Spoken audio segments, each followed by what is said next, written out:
ditokohkan pada waktu itu. Saya hadir, tapi hadirnya saya karena istri saya. Istri saya hadir dan saya nyusul istri saya karena istri saya menunggu agak lama di situ.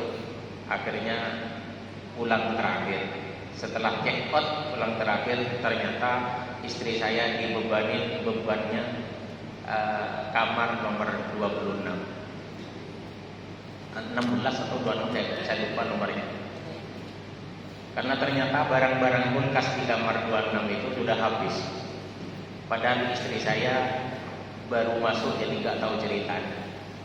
Jadi kebetulan saya terus ingat sampai sekarang, karena saya pada waktu itu harus menanggung bayarannya para alumni Surabaya yang menghabiskan buah-buahan di dalam kulkas itu.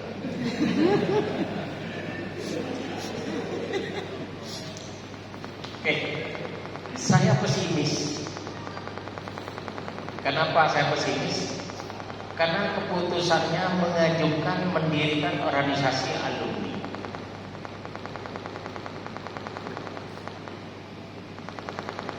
Dan rumusan itu saya masuk ikut di dalam merumuskan, termasuk Pak Anwar Sadat yang sekarang ada di salah satu partai yang mungkinnya tugasnya di Surabaya, itu merumuskan tentang masalah pengajuan rumusan kasar. Kita masuk ke dalam, ternyata oleh beliau di welcome, dibuka. Subhanallah, selisih beberapa tahun dari 97 sampai ke 2000 itu ternyata dapat izin untuk mendirikan. Karena dapat izin untuk mendirikan, maka orang pusat termasuk Al-Fakir, karena belum dipusatkan pada itu, belum atas nama pengurus pusat, tapi membentuk tim untuk merumuskan termasuk anggaran dasar dan anggaran rumah tangganya. Termasuk Anwar Sadat, Kiai Muzaki, Pak Haji Mahmud, itu yang masuk di dalam tim untuk merumuskan anggaran dasar. Dan setelah diajukan kepada beliau, Kiai Abdul Halim, beliau sudah kerso menandatangani pembukaan undang-undang. Pada waktu itu di pembukaannya itu tercantum khidmah lil ma'had. Tujuan diberdirikan organisasi ini khidmah lil ma'had wa khidmah lil ummah. Ada wawunya Mas ya. Pada waktu itu. Hanya lama-kelamaan karena sepertinya ada dibedakan antara khidmah lil ma'had, khidmah lil ummah. Kalau khidmah kepada pondok nyumbang uang, sedangkan khidmah kepada masyarakat adalah mendirikan ekonomi. Itu dianggap salah oleh masyayikh. Tafsir itu dianggap salah. Khidmah lil ummah itu ya khidmah lil ma'had itu ya khidmah lil ummah. Karena ma'had khidmahnya ma'had kepada umat. Apa isi khidmahnya? Nasrul ilmi ad-diniyah. Itu perjuangan, kalau kita bahasanya adalah perjuangan. Jadi khidmah itu adalah memperjuangkan nasrul ilmi ad-diniyah. Yang seperti di pondok pesantren Sidogiri itu nama khidmah. Nah, kalau khidmah dimaknai dengan makna kamus, khidmah itu ya pelayan, masdar. Isim fa'ilnya khodim, jamaknya khodimin. Kalau di jamak taksir jadi udama. Jadi khodimin udama, bukan khodiman. Khodiman kan perempuan. Ingat seperti dulu kalau laki masih dianggap perempuan itu ada. Mirip.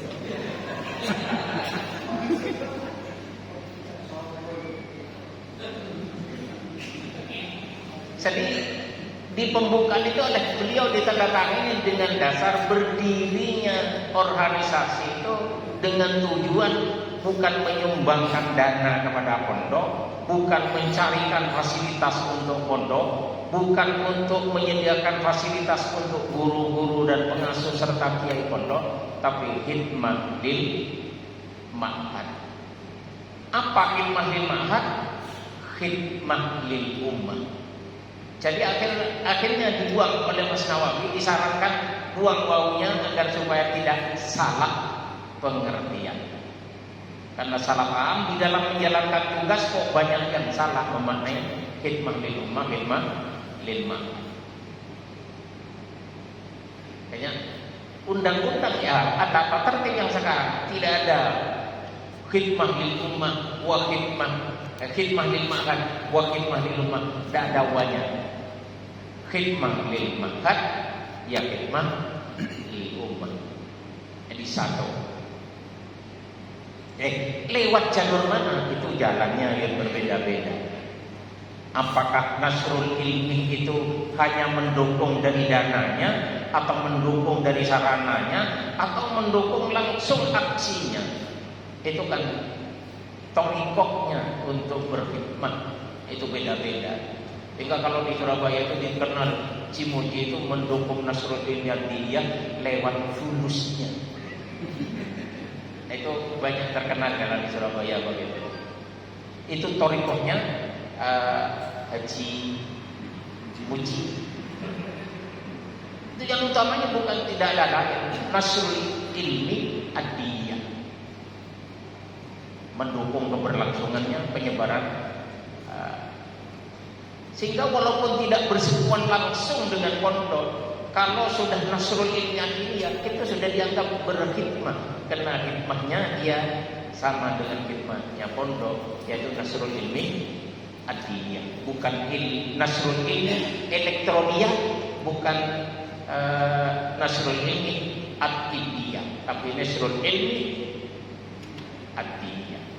Itu perjuangannya pondok. Jadi perjuangannya pondok mulai sejak Sayyid Sulaiman sampai sekarang tetap nasrul ilmi adiyah. Pelajaran pentingnya dua, pelajaran lainnya suplemen. Apa pelajaran utamanya? Tauhid dengan fikih. Tapi memang tuntas yang diajarkan tauhid itu mulai dari pengertian istilah sampai pengertian istilah, dari istilahnya sampai pengertiannya, bahkan sampai berkembang sampai ke tasawufnya.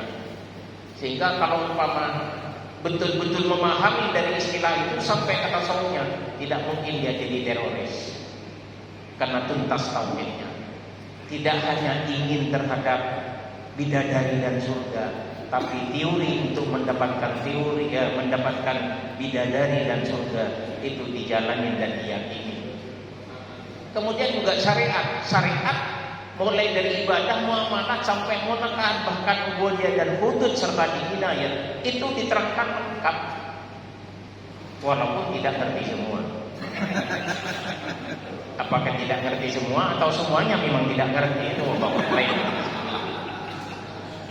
Kan lain masalah kalau tidak ngerti. Tapi di pondok, kalau memang betul-betul memang memahami terhadap dua pelajaran itu, kalau pelajaran nahwunya, pelajaran iqrab dan sorof dan sebelahnya, untuk bisa memahami tentang dua pelajaran itu, dibantulah dengan ilmu balaghah, dibantulah dengan ilmu aruf, dibantu dengan ilmu hitung, ilmu falak dan sebagainya. Itu sebelahnya daripada dua pelajaran. Sampai sekarang diperjuangkan, hanya metodologi dan teknologi itu memang berkembang. Mungkin pada masanya Sayyid Sulaiman belum ada kelas IKAL, sekarang sudah dikelaskan. Mungkin hanya pengajian sorokan dan bandongan pada masanya. Sekarang sudah berkembang, teknologi dan metodologinya terus dikembangkan. Walaupun isinya tetap tauhid dengan berdirinya dan pembentukan kepengurusan ini memang diantara salah satunya untuk mengawal yang sudah bertauhid dan sudah berfikih, yang sudah bertauhid dan sudah bersyariat ini tetap minimal bisa mengawal terhadap dunia yang sudah ada. Kalau bisa ada kelebihannya bisa dikembangkan kepada masyarakat, sehingga diberdirikan Hamas pun agar supaya, karena bagian yang sepuh-sepuh ini apalagi yang berkopiah kaku, jelas tidak bisa masuk ke perguruan tinggi, ditolak duluan. Satu, rupa tidak mendukung, yang kedua pengetahuan tidak memadai. Tapi kalau yang mahasiswa yang hidup diberikan Hamas, kan mungkin sudah dunianya. Enggak, walaupun dirinya sendiri sudah bisa membentengi terhadap akidah dan syariatnya sesuai dengan apa yang diajarkan di pondok, ini bisa diharapkan bisa mengembangkan nasrul ilmiah diniyah, keyakinan bertauhid dengan bersyariat sesuai dengan syariat Islam, ini bisa dikembangkan kepada yang lain. Ini hikmahnya di situ.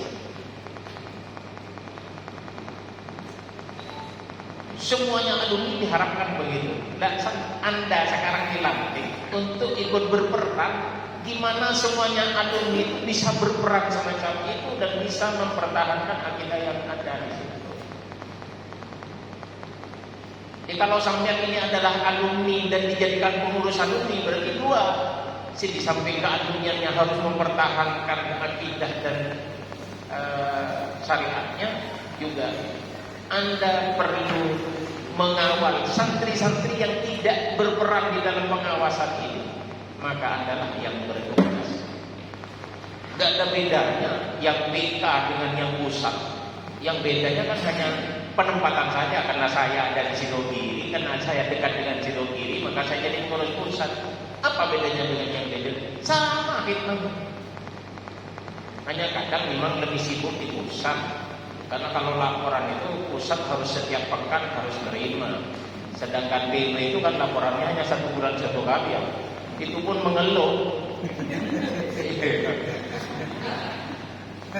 Minta 3 bulan 1 kali lah gitu. Padahal pusat setiap pekan itu mulai jam 8 sampai jam 1 jam 2 ya. Kalau PW itu paling kalau jam 9 sampai jam 10 sudah buyar. Di pusat sampai itu tiap hari malam minggu, Pak. Ya, setiap malam Rabu. Jadi setiap pekan. Ini PW yang menuntut gimana kalau laporan itu 3 bulan 1 kali. Baperan. Jadi dikasih peran baperan. Ini sama, Pak. PK dengan pusat itu sama. Gak ada, sama-sama gak ada gajinya, Pak. Sama-sama gak ada gajinya. Hanya dikasih kesempatan untuk berperan. Dan kesempatan ini jangan disia-siakan.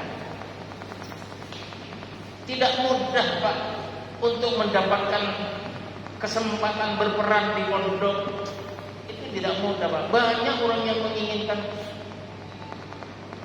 untuk bisa dijadikan peran, untuk berperan di dalam organisasi, banyak. Apalagi di guru, banyak yang melamar jadi guru. Tapi tidak semuanya jadi. Oh, guru kan ada bayarannya. Ada juga yang melamar jadi kori hitam. Tidak semuanya orang kampung bisa menjadi kori.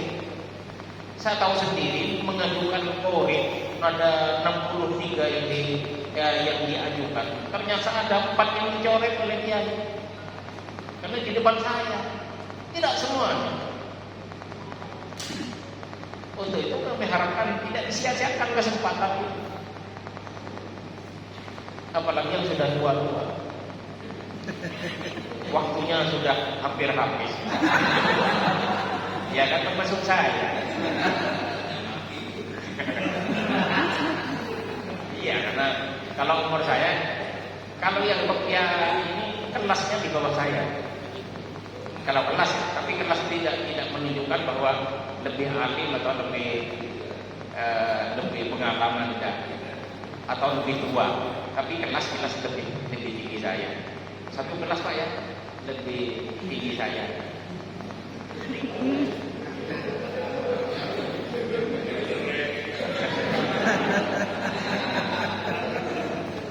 Iya, Pak, kalau gitu stres kita. Jadi memang tidak semuanya. Saya pernah dipanggil oleh almarhum Abdul Alim dengan bahasa ki, pondok lihat ada pelajaran bekerja. Tidak ada pelajaran di sini banyak. Tidak ada Surabaya ori di sini. Yang jadi kami tidak ada yang original Surabaya. Made in Madura semua.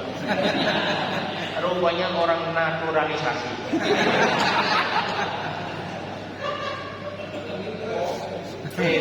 bisa pakai bahasa. Ya, baru saya kenal Patan ini, baru kenal namanya karena dipanggilkan. Kalau dulu kan dikenal hitamnya.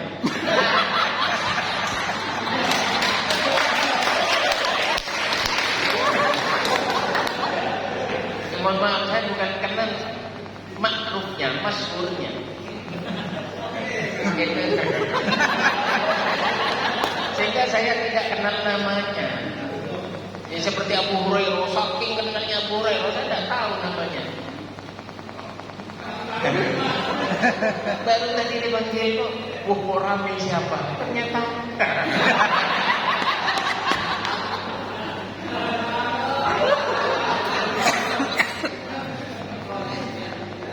Ini materi. Jadi almarhum itu manggil saya kalau kiai kan begitu mulangnya kiai kepada santri itu gitu, termasuk almarhum Kiasani. Kalau mulang itu kadang diambilkan takbir satu, kemudian dipanggil beberapa santri diajari. Jadi kiai seperti Kiasani itu enggak kalau saya enggak pernah mengaji langsung satu kitab hatam. Hikam itu hanya nomor 70 sampai 80. Itu aja kan. Tidak sampai dari bismillah sampai alhamdulillah amin, minnya amin tidak. Kalau saya sunnah itu hanya diberikan kitabnya. Jadi tidak diajarkan lafal dengan maknanya tidak. Saya dipanggil oleh kiai isi dogi yang betul lebih tahu saya terjemah. Kan ngerti semua kan? Iya. Isi dogi ini pada pelajaran bekerja yang ada dikasih pekerjaan. Itu bahasanya beliau. Saya memaknai dakwah ini, tugas pengangkatan itu adalah pelajaran bekerja. Karena tidak ada pelajaran pekerjaan yang ada dikasih pekerjaan. Berarti dikasih pekerjaan itu adalah pelajaran bekerja. Untuk itu Al-Fakir mulai sejak itu dijadikan pendidikan daerah. Saya seriusin karena pelajaran ini dia. Saya disuruh jadi kepala madrasah sanawiyah, saya seriusin. Karena itu adalah pelajaran dari kiai. Bahkan saya pernah diangkat menjadi manajer kontrak. Saya seriusin. Saya tidak pernah sekolah belajar neraka. Tapi mohon maaf kalau di sini ada S1 tentang akuntansi. Mari ke depan debat dengan saya tentang masalah neraca.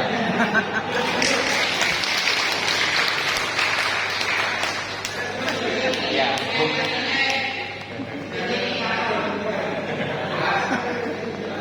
kalau ada S1 tentang masalah hukum, silahkan ke depan. Ayo debat hukum di depan.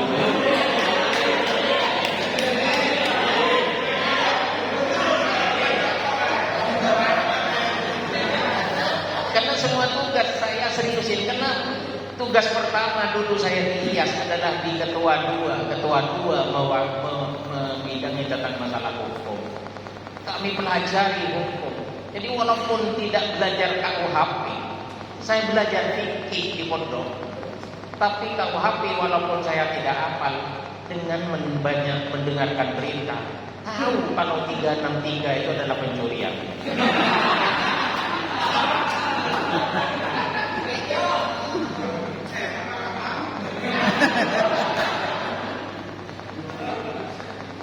Iya. 378 itu adalah penipuan dan sebagainya. Jadi setiap tugas saya seriusin karena itu pelajaran. Saya dipindah jadi sekretaris, saya seriusin. Walaupun saya tidak belajar administrasi, saya seriusin belajar administrasi. Pada tahun sebelum komputer, saya pintar ketik manual pakai tik Latin atau pakai tik Arab. Saya paham dan saya tahu model surat blok sentil atau semi blok itu saya memahami tentang masalah itu. Kami seriusin. Saya pernah dijadikan kepala ketua pengurus koperasi. Sekarang terakhir ini saya dijadikan ketua LAS, Lembaga Milik Zakat.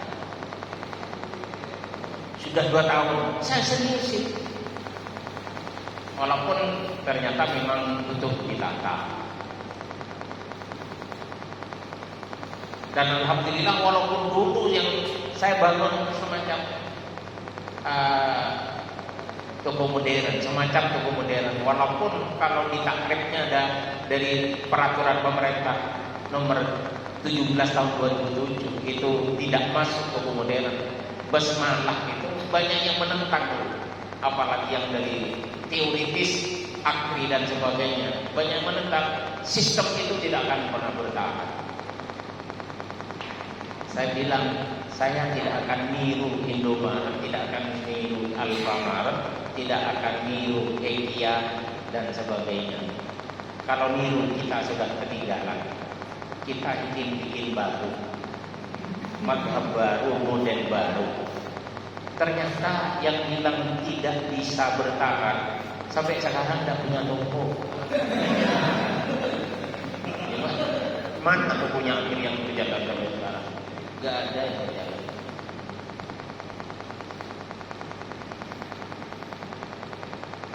Ya, ternyata kalau diseriusin, tapi memang non saya kadang merasa saya ini kan pengurus bagian bawah.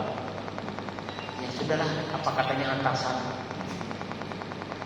Jadi hadam pasif. Kalau saya menilai hadam kurang ajar. Katakan gini, karena tidak ada perintah maka tidak melakukan.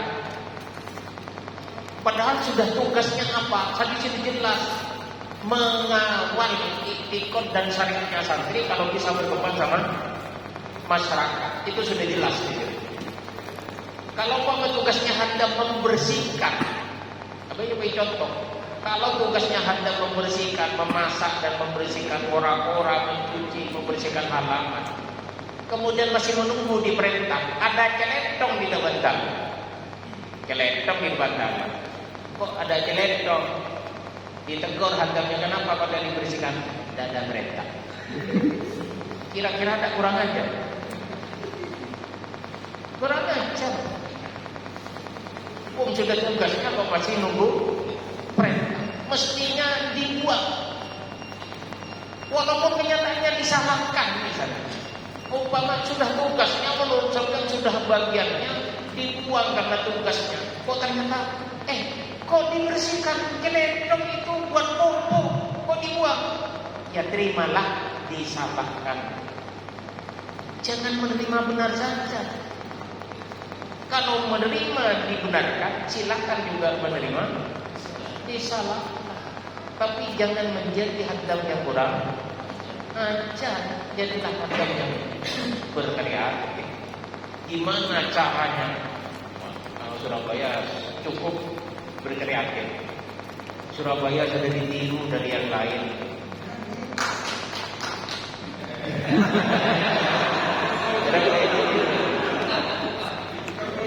Dengan adanya pandemi justru menjadi peluang bisnis untuk organisasi. Ada kiriman santri. Sehingga yang lain sekarang banyak yang niru.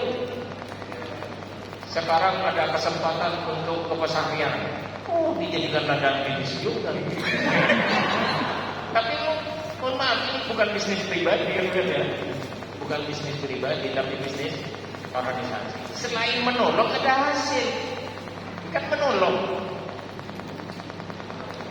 Lagi perlu dikomunikasikan kepada wali santri. Karena musim jenang Muharram. Orang tuanya selamatan jenang Muharram. Ingin ada anaknya biar tahu rasanya jenang Muharram buatan si ibu. Kira makin kepon. Kol terakhir kedua. Dapat si dogi jam 1 malam.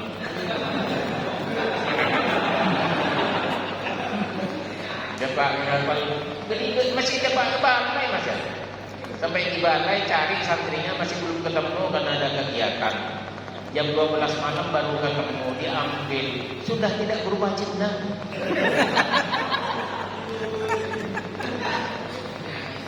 Seakan-akan santrinya sudah dikiriman isinya WC. Atau itu ya masakan ibu tidak apa-apa, tapi yang kira-kira masakan itu bisa dimakan oleh setelah nyampe. Wana masak cendina masih terjadi. Kadang dari Sampang, bukan hanya dari Surabaya masih dekat. Sampang dikirimin cendina, tacin, cina, cin pedis, cin pedis. Masih kirim pakai ke bodoh. Padahal orang luar ini ke bolong. Ya, magi mobil apa udah.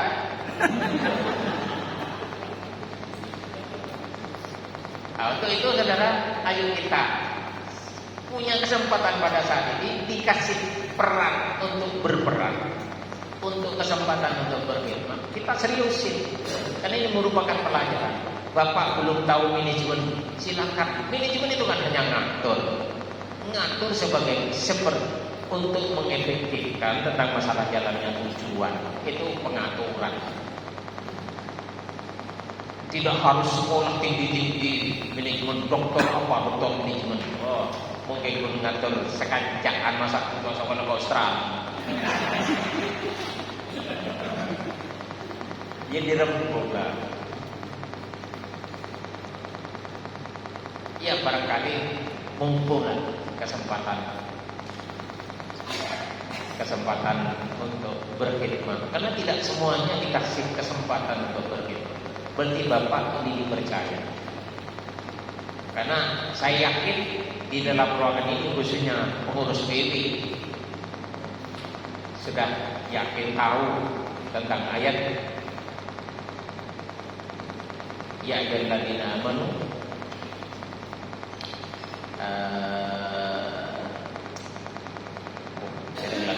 lupa.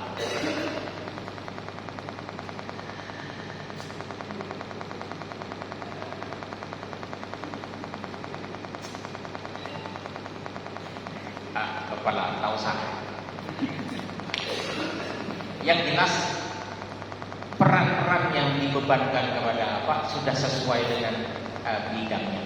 Umpama Bapak merasa itu perasaan itu bagus, tapi jangan dengan perasaan itu kemudian tidak dilanjutkan belajar. Karena kalau memang Bapak memang punya keinginan untuk melaksanakan tugasnya, insya Allah akan dibukakan oleh Allah untuk mengetahui jalannya. Insya Allah, dan saya yakin, karena saya sendiri merasakan ini pun saya tidak pernah tahu. Pernah saya dijadikan ketua 4. Belum pernah saya sekolah tentang manajemen pendidikan. Kalau tahun dulu masa saya mondok tahun 80, pengajian di pondoknya itu ada 3 kori. Kiai Golib, Pak Ridwan dan Pak Manan. Kori 3. Kemudian saya dijadikan ketua 4 untuk membudidayakan tentang masalah pengajian. Saya diangkat, alhamdulillah 32 kori. Bukan 3 kori lagi, 32 kori. Dan alhamdulillah sekarang tidak hanya 30, banyak kori-kori. Kori kitab. Musyawarah kalau dulu hanya malam Selasa untuk kuliah.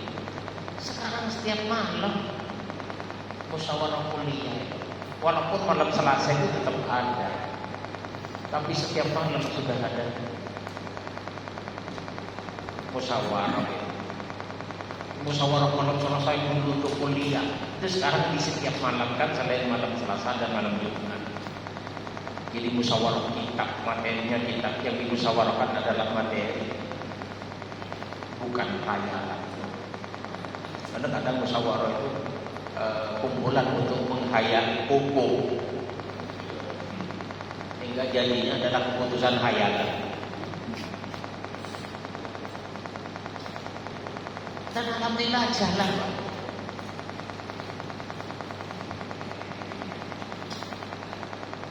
Punya jalan kaki itu. Padahal sekarang ini saya tak jadi petugas las pun belum pernah. Saya sekarang dikasih beban untuk menjadi ketua pengurus las. Ya belajar lagi. Kebetulan ada Pak Zeni dari Surabaya. Saya panggil, saya bilang bahwa saya adalah pengurusnya, ketua pengurusnya. Karena pengurusnya baru tentunya banyak tidak tahu. Untuk itu saya manggil sampean, tujuannya belajar. Apaan yang sampean lakukan? Saya catat. Dari catatan itu apa yang dilakukan tentunya ada kekurangan dan ada kelebihannya. Kemudian divisi satunya saya panggil, ini tahu. Nah, setelah tahu baru kami melakukan hal yang perlu ditambahkan. Dan alhamdulillah sekarang sudah membangun software, sistem yang dibangun di dalam software, dan insya Allah sudah jalan. Akhir tahun ini insya Allah kami akan manggil KAP. Dari KAP itulah nanti kami akan sekelas seperti IDSF tahun 2000-an. Tahun 2000-an sama dengan itu nanti. Kalau memang KAP-nya kami dapat catatan, dapat pengakuan wajar tanpa pengecualian. Kalau sudah masuk, maka kami tahun 2002 insya Allah akan kami mengajukan tentang Lasnas, Lembaga Amil Zakat Nasional. Ini dari belajar, Pak, dari keseriusan. Jadi kasih tugas, walaupun sudah tua, saya sudah 63 kalau hijriahnya. Kalau Masehinya ya samsiahnya saya masih umur 21. Masih 61 ya, masih 61. Karena selisihnya hijriah itu 30 tahun selisih 1, berarti hijriahnya saya sudah umur 63. Jadi saya sudah dari fakir miskin, saya bukan mustahil zakat. Tidak ada peluang untuk masuk mustahil dari mustahil fakir dan miskin. Karena saya secara umur punya uang hari ini untuk bisa makan hidup hari ini sudah woni, sudah masuk orang kaya. Walaupun pakai kaul yang tamat alal umuril ghalib, umur layak. Layaknya orang Muhammad ini 63 tahun hijriyah. Jadi saya sudah masuk orang kaya karena barusan ada dikasih uang oleh uangnya, amplop ini uang. Aku belum. Saya tidak tahu ini amplop ini atas nama BP-nya atau atas nama murid dan guru atau siapa, saya tidak tahu. Yang penting saya terima dulu. Kalau memang nanti atas nama zakat saya kembalikan, kalau atas nama mustahil. Kalau atas nama amin silakan lewat aplikasi, jangan lewat salaman. Makanya saya barusan ini kembali lagi. Saya sebetulnya pada hari ini punya 2 jam belajar, jam mengajar di Madrasah Aliyah. Karena saya diundang jam 12 tadi. Jam 12 jam 12.00. Saya jam 12 kurang 1 menit sudah di sini. Saya masuk ke ruangan, di sini ada cara. Kalau sudah hampir hujan, saya masih tidak tahu kalau ada cara sebelum jam 12. Setelah itu saya ada di ruangan, Pak ini salaman sama saya. Saya tidak terima, saya sekali. Uang apa? Saya bilang Pak Adil, saya punya waktu jam ngajar. Ini tugas saya apa? Suruh ngasih tausiah katanya Pak Adil. Tausiah jadi belum bawa sopo karena sopo. Maka di situ sudah banyak yang kiai. Saya punya jam ngajar. Saya tinggal Pak Zudi sendirian, pengurus pusat termuda ini saya tinggal.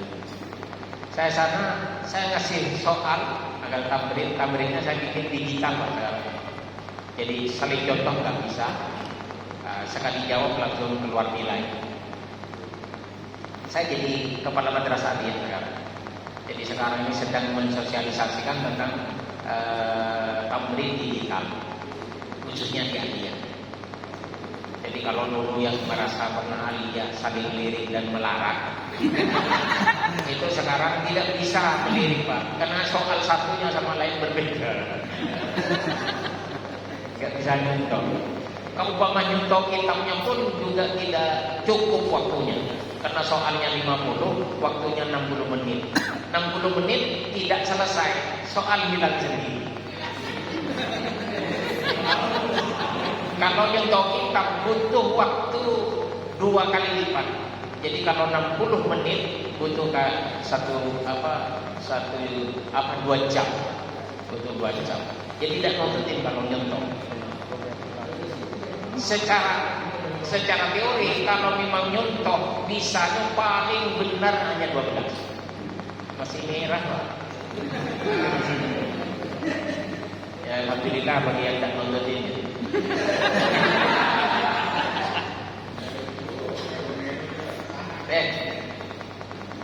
Saya ngasih soal karena saya bulan puasa sudah siap soal 800 soal untuk kelas 1 dan 500 soal untuk kelas 3. Jadi kalau ada acara yang semacam ini, saya cepat tinggal datang ke tempat, kemudian kasih soalnya, setelah soalnya diupload, setelah itu tamrin, ada petugas sendiri yang tamrin. Jadi saya datang ke sini melaksanakan tugas 2. Saya tamrin di sana, kemudian juga saya bicara di sini. Jadi bayarannya double.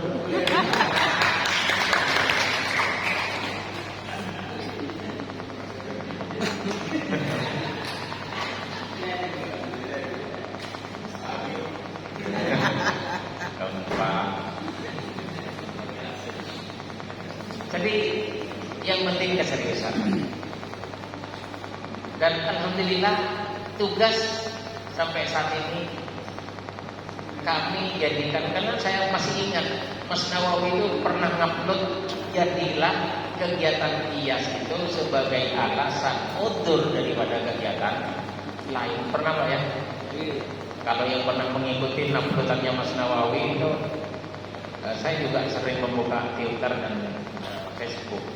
Dan Facebooknya Mas Nawawi sering ada Mas Nawawi komentarin punyaan saya. Jadi saya mengikuti. Mas Nawawi pernah jadikanlah kegiatan IAS itu ya sebagai udzur daripada kegiatan lain. Ini bagi saya ta'aruf kalau benturannya dengan pondok. Ya. Apakah kegiatan IAS dijadikan alasan untuk meninggalkan tugas pondok? Padahal IAS ini sebagai pendukung daripada kegiatan pondok. Ta'aruf dalam pikiran saya. Tapi kurang pintar kalau dijadikan mereka kurang menyelesaikan. Di pondok selesai, di sini pun tak berjalan. Ya kalau di Aliyah kan sudah waktunya memang tamrin. Memang walaupun masuk saya tetap tamrin, tapi maunya tamrin sendiri.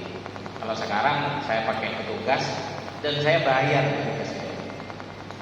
Walaupun bayarannya menyusul nanti di akhirat.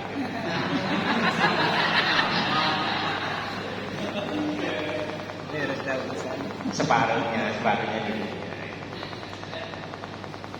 Jadi kalau hanya misalnya sebetulnya gini Pak, kenapa PP ini rahasia Pak? Jangan dibilang dibocorkan ke PW lain. Kenapa PP minta laporan setiap bulan? Karena ternyata laporan 3 bulanan itu tidak berjalan efektif. Keliru laporan itu tetap berjalan seperti keliruan yang pertama. Organisasinya masih belum jalan. DPW pun rapat setelah mau laporan. Iya kan? Ngaku ya begitu Pak. Akhirnya apa? Agar supaya PW organisasinya jalan, maka dimintailah laporan setiap bulan. Jadi walaupun hanya laporan menerima laporan dari PK. Malam apa nerima dari PK apa, mana, kemudian malam apa menerima laporan PK dari PK mana. Itu kegiatan memang untuk menggerakkan.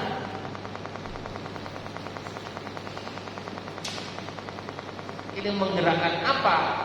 Esensi pertemuannya itu lain masalah. Yang penting sekarang organisasinya dulu jalan. Karena sudah membentuk orang sebanyak ini, kemudian tidak digerakkan, ini percuma. Kerja tidak kerja, tidak ada yang menanyakan. Bukan ikhlas itu. Mutakolis, mencari selamat. Bukan orang mencari ikhlas itu mencari selamat.